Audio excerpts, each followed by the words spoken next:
Hi, Master Marcus. Hi. Good morning. Ang ganda po ng manok na to. Can you tell us something about this? This is a 3/4 Bruce Barnett sweater, 1/4 blue face.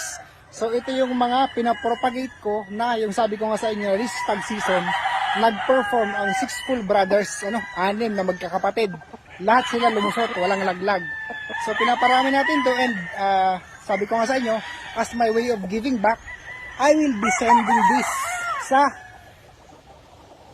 kaibigan natin. I will be sending this sa GC member natin na si Kiko kasi siya ang nabunot ng huling katuwaan natin sa GC raffle natin. So para sa kanya to, sa kanya mapupunta to, it will be shipped this coming weekend sa Naga. So as you can see, straight comb, deeply inbred. I really love this chicken. Kaya lang meron na akong nagawa. Ito yung mga sobra ko na gusto ko rin namang i-share para magkaroon ng quality na bloodline ang mga kasama natin sa GC. Thank you, Master. Napakabait mo talaga para mamigay ng mga ganitong bloodline na super quality. Welcome.